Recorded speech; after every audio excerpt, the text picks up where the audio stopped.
Arcam's design priorities were slightly different. They wanted to give you that richness of tone and the body that was associated with some much more expensive amplifiers. They tend to turn everything into some kind of sonic mush. Now that's a new word for your audiophile lexicon. There's only one feature that I wish it had, and the IOTA VX SA3 doesn't have it, neither does the Audiolab 6000A.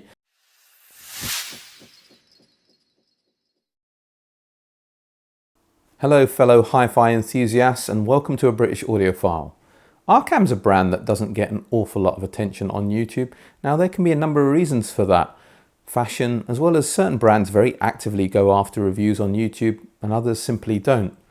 But I don't really want to get into that today. What I do want to say is that if you're looking at an amplifier below £1,000, there aren't many brands that can claim to have a pedigree as good as Arcam.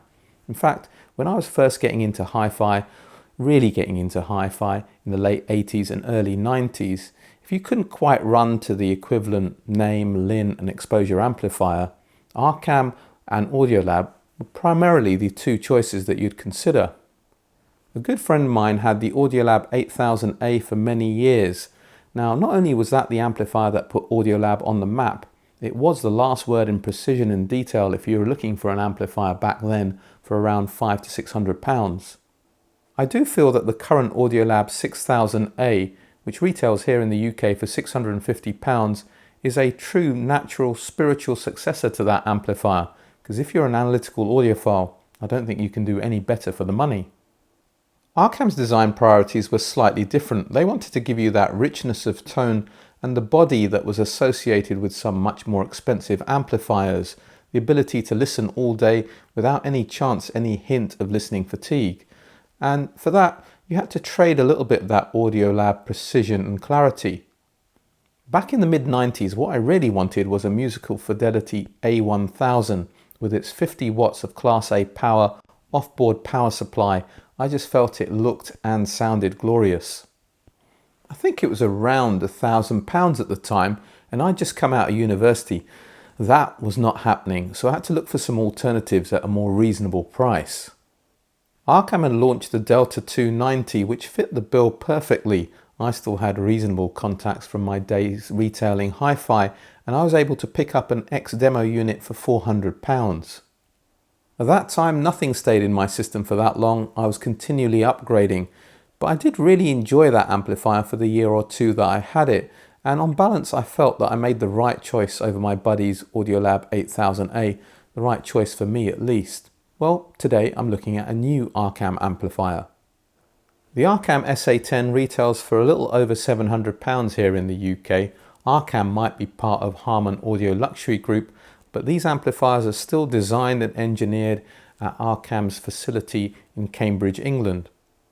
The question that I really wanted answered for myself was, does this amplifier retain the magic of that Delta 290? Does it have a richness of tone and a non-fatiguing sound, making it the amplifier of choice for audiophiles looking for those characteristics in the sub £1,000 category? Well, that's exactly what I found out. The Arcam SA10 is a full rack width unit, weighing 8.4 kilograms, that's 18.5 pounds. Hefty for an amplifier around this price. That's always a good sign. The power button's on the right hand side, but if you want to take the unit out of standby, you do so by rotating the volume dial. That's a little unusual and takes a bit of getting used to. Next to that are two 3.5mm jacks, one for headphones, the other on auxiliary input. The first of the buttons under the nice clean LCD display mutes the device. And I like the fact that you can directly access whichever input you want by pressing the appropriate button. There is what's reputed to be a very good inbuilt moving magnet phono stage, but the rest of the analog and digital inputs are labelled STB, PVR, CD, BD, AV and SAT, and I'd much have preferred them to be just labelled line level 1, 2, 3 and 4, coaxial and optical. Some people might complain that the buttons and the fascia are plastic, but they're well built. Even the volume dial has a nice feel to it.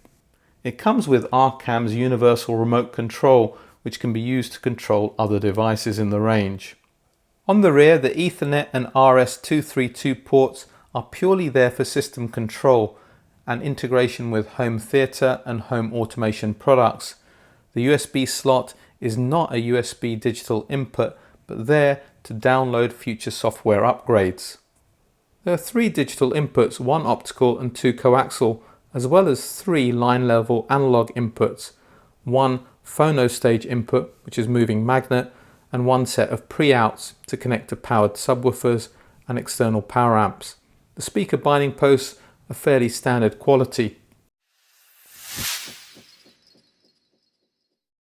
Let's do a whistle-stop tour of the internals, and what you see is a large PCB board, but let's start with this section over here and a fairly decent sized toroidal transformer. Now there's no VA rating on the label, so I don't know what it's rated at, but it's the main reason why this amplifier weighs as much as it does. And over here we have the AC inlet filter with a couple of fuses that hopefully you can make out under the wires. Next to that you can see lots of ICs and surface mount components that make up the preamplifier, the phono and the DAC sections. Now what I did manage to isolate is this little chip over here, which is the ESS9016. It's getting a little long in the tooth by today's standards, but it was well regarded at the time when it first came out. Over here we have 2 power supply filter caps. Hopefully you can make out the writing on the labels. Each are rated at 10,000 microfarads a piece. Nothing special about that, it's the minimum I expect to see on an amplifier around this price. And around that are a lot of discrete components that I presume make up the power amp section. Now this amplifier is rated at 50 watts into 8 ohms and 80 watts into 4 ohms. It's a Class AB design, and what I'd expect to see in a push-pull configuration are 4 output devices mounted to that heatsink, 2 NPN transistors and 2 PNP transistors, but that's not exactly what you've got here. You've got 6 devices and they do look all a little bit different. These 2 devices are the same and those 2 devices are the same, but this one here is different and that one there is different, so I'm not quite sure what's going on here. Maybe someone could shed some light on that, but it is a Class AB design.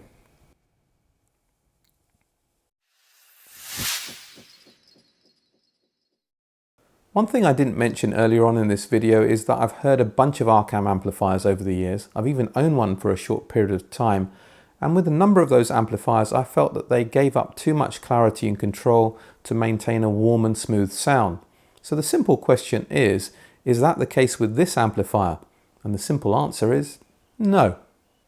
The SA10 has, now these are words that I don't use trivially, superb tonal richness. The kind of smoothness in the mid-range which gives it a real fluid quality and real body, real acoustic mass that you don't tend to hear on amplifiers around this price. And if you do, they tend to turn everything into some kind of sonic mush. Now that's a new word for your audiophile lexicon. So let me dissect things a little bit. The bass is full and weighty, which gives the amplifier a sense of authority, but it's not the last word when it comes to definition and control. There is a little bit of bleed through from the bass into the lower mid-range, which affects clarity, but not excessively so. And this is where you're not going to get your cake and eat it, certainly at this price, so you have to decide what kind of presentation you're after. In terms of analogy, think of it a bit like this. When you weigh around 140 pounds like Floyd Mayweather, it's easier to float like a butterfly. That's a bit like the Audiolab 6000A, the light on its feet, but not delivering a knockout punch when it comes to the lower frequencies. When you weigh around 240 pounds like Anthony Joshua, it's easier to sting like a bee, and that's more like the Arcam SA10 presentation, more weight but with less agility. When it comes to having both, well, that takes great genius, and you're not going to get that in an amplifier around this price. In terms of just getting the balance right though, I think the IOTA VX SA3 has it. It might not be Muhammad Ali, but it's Tyson Fury at least. Where the Audiolab and the IOTA can't compete with the Arcam is in mid-range tonality, as if the SA10 is painting in richer colours. Now, just to be clear, the Audiolab 6000A went back long ago, but I have the IOTA VX SA3 here as a common point of reference, so I can draw some general comparisons. The IOTA VX SA3 has a smile sonic presentation. It boosts the low frequencies and high frequencies and places a little less emphasis on the mid-range, but offers very good all-round sound quality for an amplifier at £399. What you get for your extra £250 with the Audiolab 6000A is a more neutral amplifier, where the mid-range sits more in balance with the high and the low frequencies, even though it's still on the cool side of the spectrum. It justifies the extra outlay over the IOTA VX SA3 when you take into account the fact that it's got a much better quality internal DAC, but also better overall clarity and refinement. And it's a similar case with the Arcam SA10, but for some of the same, but also slightly different reasons. Again, you've got a much better quality internal DAC and a significant improvement in refinement, but overall clarity, that isn't quite so obvious. It's not that it lacks clarity, it has very good instrument separation, and within the soundstage it's clear where instruments are located. The soundstage itself is very wide and also has excellent depth for an amplifier around this price, as long as your system, the way it's set up, and the recording are capable of revealing it. It's just that the leading edges of notes are softened a little bit and the high frequencies are pulled back just a touch, not enough to make it sound dull, just enough to not give it that tell it like it is, tell me everything kind of presentation, but something a little bit more organic and fluid. In the absence of price appropriate comparisons, I compared it to the Exposure 2510, which has no internal DAC and retails for more than twice the price.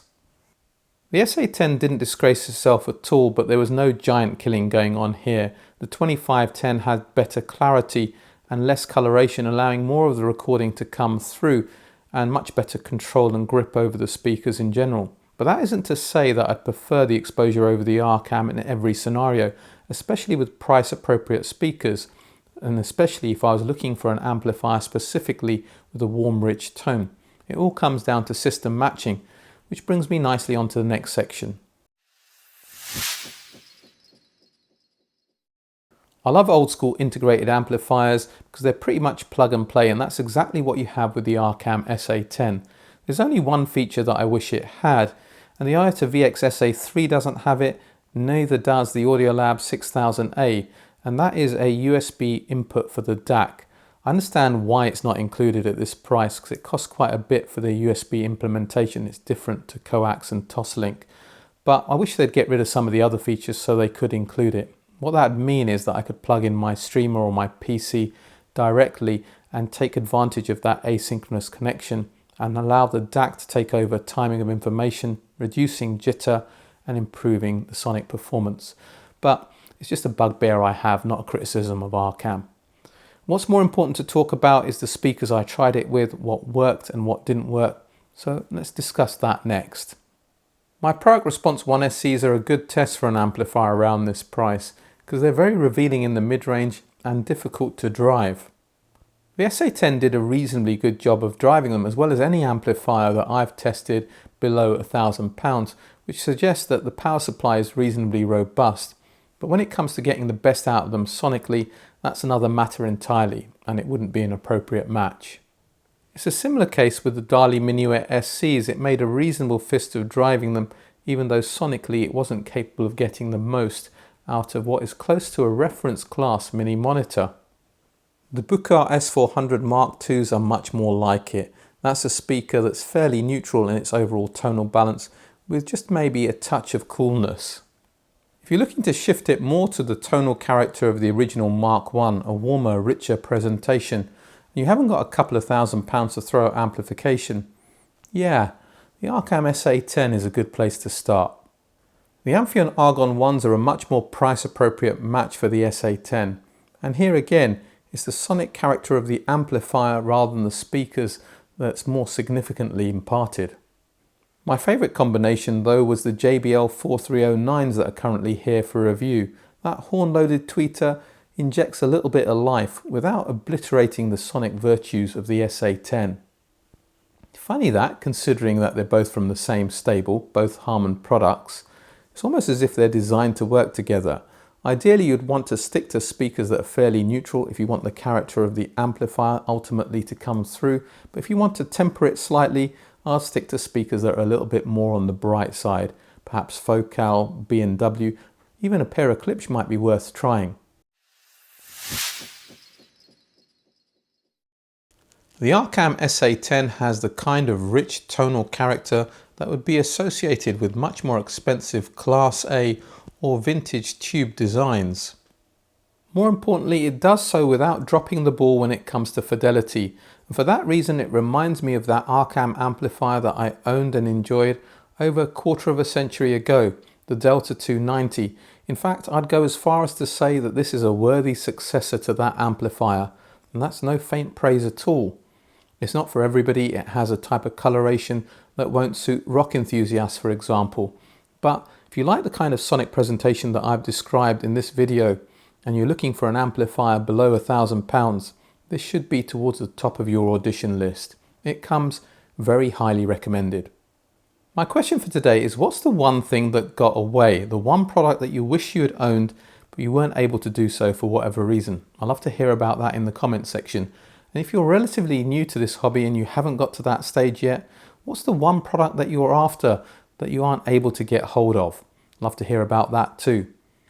All that remains for me to say is, if you like this video, if you like what I'm doing with this channel and you want to see it grow, please do all that social media stuff.